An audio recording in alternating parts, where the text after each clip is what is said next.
Today is the last video of your agriculture chapter. Okay, so the first topic is contribution of agriculture to the national economy, comma, employment and output. What is the contribution of the agriculture in this sector, rate of the economy? So let us see. In 2010-11, about 52% of the total workforce of India was employed by the farm sector. Okay, so in the contribution of agriculture in the creating employment is like this. Okay, it is absorbing 52% of the workforce of India. Okay, so this is a big contribution. India's GDP growth rate is increasing over the years, but it is not generating sufficient employment opportunities in the country. Okay, but still, in case of GDP contribution, the agricultural contribution is less. Okay, and you can see that over the years our country has improved the GDP a lot, but still the employment opportunity is not employment opportunity is not creating. Okay, so food security, next topic. So we have already started food security in the chapter in the class 9.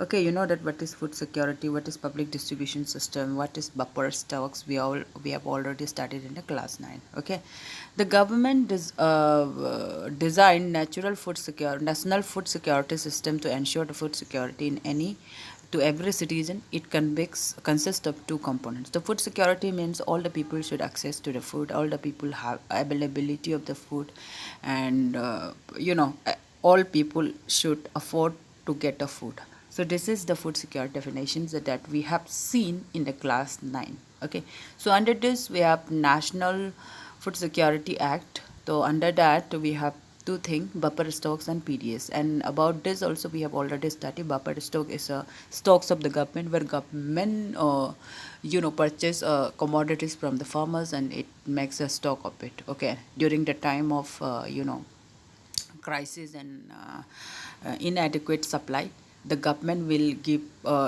supply those food grains to the poor. Okay, that is buffer stock. And PDS, it is a public distribution system. It is a system through which the poor people are being supplied the food. So we have already seen that. And now the second thing is Food Corporation of India is responsible for processing and stocking food grains, whereas distribution is ensured by PDS. So Corporation of India does what? Its work is confined to the purchasing of the commodities from the farmers, and means stocking process is done by the Food Corporation of India and distribution is done by the PDS. Okay, these are the agencies, right?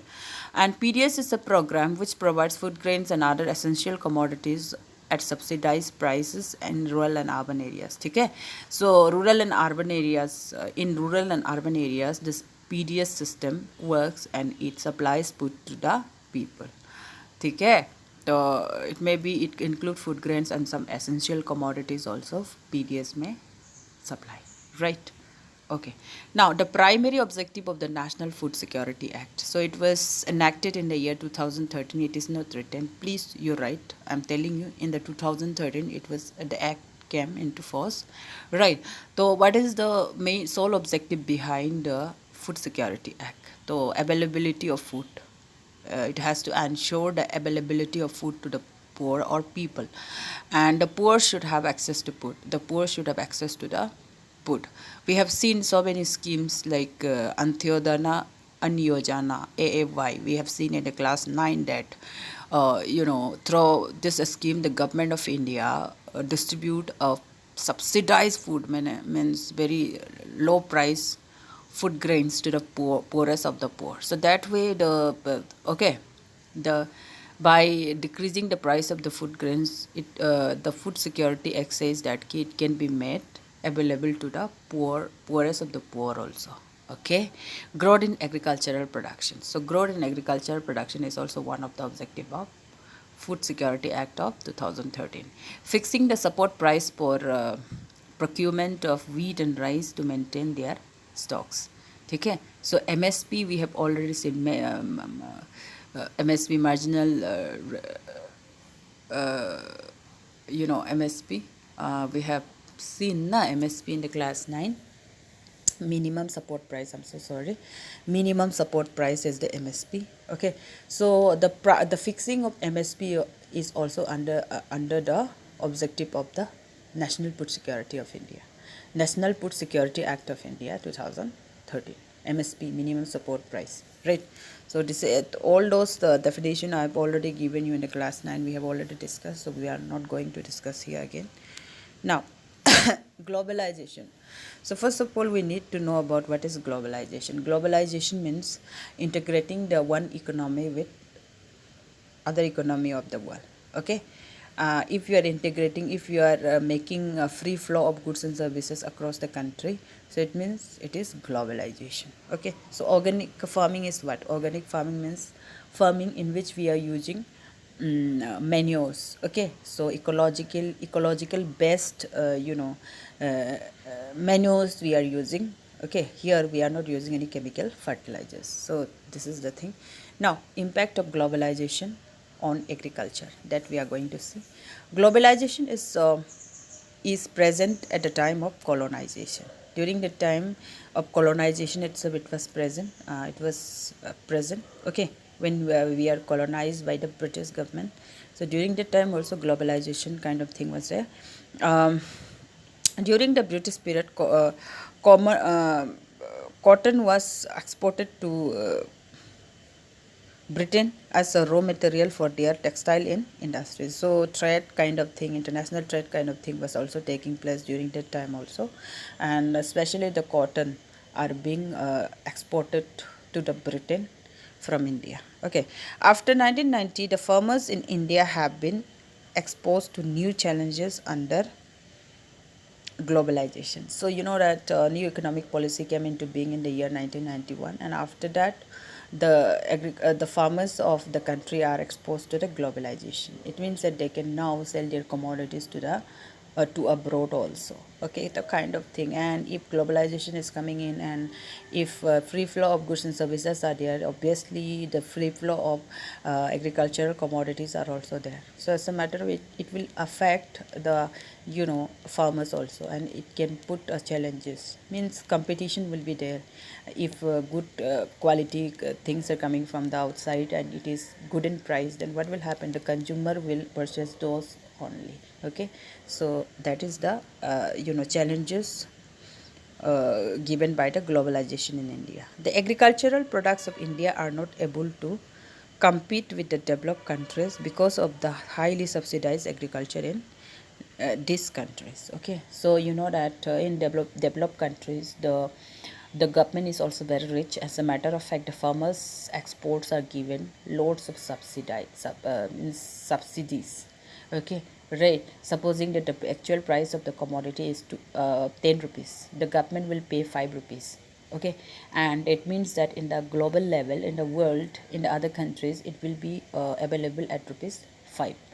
So it is a very less, and in India it is not being done. So because the government is also not rich like that of developed countries, so why the competition was very high, because the foreign for agricultural goods are very low in price. Okay, and competition is there, right? That all other things. Genetic engineering is revolutionizing the agricultural production nowadays. So genetic engineering also come into in the agricultural sector. Okay, means fortification of foods are being done. Means the nutrition value of the food can be increased by fortification. It is a process in which nutrition of the food can be increased. Okay, supposing that one food is uh, lacking in one nutrition, that can be added by that process. Okay, that kind of thing are called genetic engineering in agriculture. Okay, and organic farming is also a fashion these days, because it is practiced without factory made chemicals such as fertilizer, pesticides. Hence it doesn't affect environment in a negative manner. Okay, so in Indian agriculture, the organic farming are also encouraged. Why it is so? Because it is a eco-friendly farming system, farming process. ठीक है. Here we are not using any pesticides or fertilizers. ठीक है ना. We are using eco-friendly manures and all, means which are not made in the, which are not prepared in the factory. We are just preparing ourselves. We are using cow dung in that particular field. Okay, so that kind of farming is called organic farming. It is in fashion now, means because it is not impacting environment in a negative manner. Okay, this is the main important thing, means it is very sustainable agriculture. Okay, so this is the thing. Indian farmers should diversify their cropping pattern from cereals to high value cereals crops, which will increase incomes and reduce environmental degradation simultaneously. So what is the suggestion here? The Indian agriculture farmers should diversify their cropping pattern. It means that the Indian farmers should produce different type of crops. Okay, so it should not confine to wheat and rice, right? So this is the thing, and it will help in what? Increasing the income of the farmers. So these are the thing, and these are the thing, like okay, by doing so the environment can be saved at the same time, right? So these are the thing. In case of any problem, please ask your queries, put your queries. Thank you very much, all of you.